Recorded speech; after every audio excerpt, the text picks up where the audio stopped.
title of this mini podcast is Weakness. The Grasshopper once offered me this definition. Weakness, thinking you can outsmart your vices. How profound, how universal, and how stupid. The first sign of weakness being a weakness is denying our vice.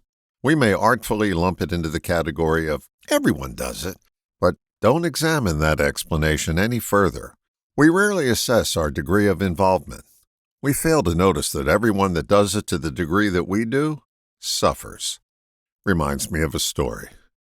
Frank Layden, one-time coach of the NBA Utah Jazz, was a great motivator of people. He also weighed well over 300 pounds.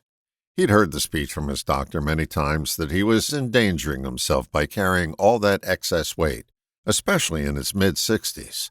That logic never registered with him until, finally, on one visit, his doctor said, "Frank, I want you to go look for men over 300 pounds that are your age when you leave here today."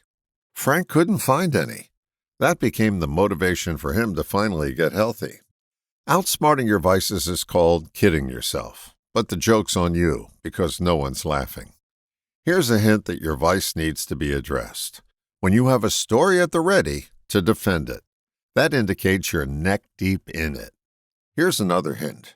When you say, "It's none of your business," especially to a friend or close family member who's concerned. My personal favorite is when we shift the onus to the worried person who points out our dilemma. You have issues too. The hope is they'll go on to defend themselves about their issues so we can get the focus off of us. There's a reason Michael Jordan was inducted into the Basketball Hall of Fame. It's not that he didn't have weaknesses. We all do. He just chose to identify his and go to work on them so he could be the best he could be. People who decide to go to work on a weakness don't make excuses. They realize that only action works. Our vices are patterns that need to be outgrown, not outsmarted. Every time you think of a creative way to defend what you do, you just add another glob of glue. Weakness and smartness is a deadly combination, one that lets stupid people outlive you.